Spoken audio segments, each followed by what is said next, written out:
What's up everyone? John Rettinger from Techno Buffalo here with an unboxing for you that I'm really excited about. This is the white 32 gig iPad 2 Verizon 3G model. Let's go ahead and dig in.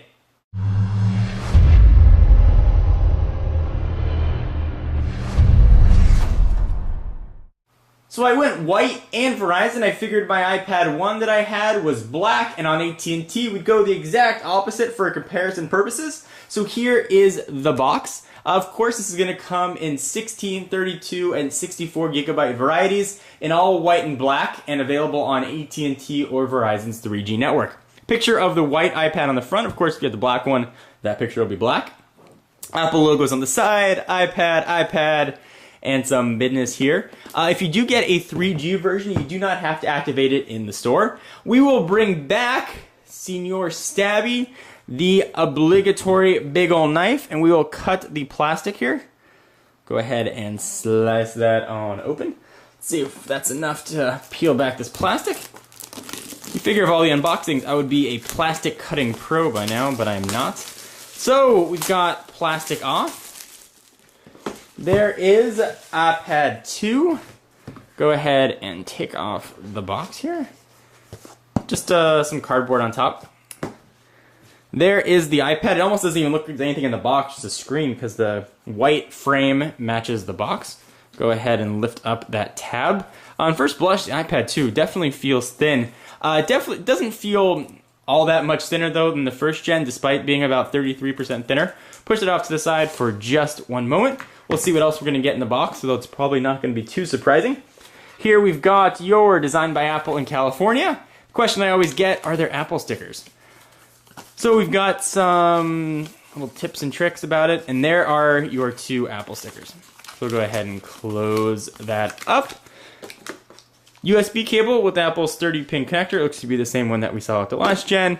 And it looks like the same size power adapter as well. But that's not the exciting part. Let's go ahead and take a look at the iPad 2.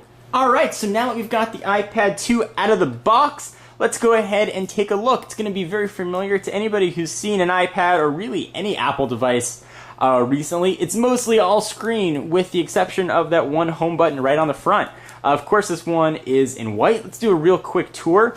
On the front, you've got a new VGA camera for FaceTime. You can take video or stills with it, although presumably not at the highest quality. On the left, you're going to have nothing. You can see that tapered design. On the right, you've got your volume rocker up and down, and you've got a rotation lock or a mute switch. You can now choose what you'd like that to be. On the back, the Verizon or AT&T 3G models are going to be adorned with a black antenna. If you have the Wi-Fi only model, it's going to be just aluminum or aluminium, depending on where in the world you are. And we've got a rear camera capable of shooting 720p video. It would also take stills. We've got a power and lock button on the top right there. 3.5mm headset jack, which is non-recessed. On the bottom, 30-pin connector. It's Apple's proprietary. It's now actually become a standard. It seems kind of weird to say proprietary standard. And a new redesigned speaker, which is located right on the bottom. Previous generation iPads had the speaker right next to the 30-pin connector. On first blush, it feels a little bit thinner, but not that noticeable. It definitely feels a little bit lighter, however, because of the design. You also don't have that iPad wobble that we saw with the first generation. When you put it on a flat surface, it's not going to move very much. And speaking of the first generation, let's go ahead and bring that in for a real quick comparison.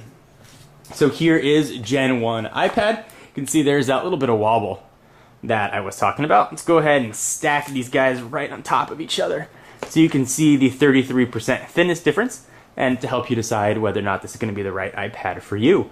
If you go with the AT&T model, this is the Verizon version as I mentioned. You also have a micro SIM slot as well.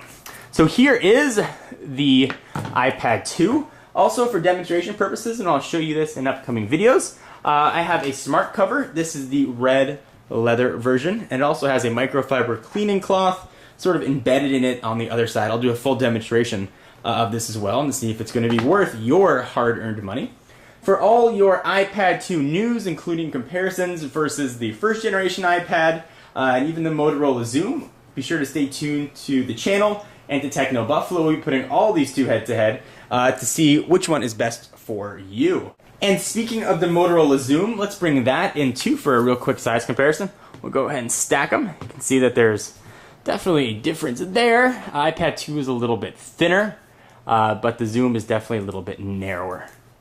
So we'll push those off, and we'll be doing a full comparison between these two kings of the tablet world. Anyway, I am John Rettinger, and I will see you in the next video. Bye-bye.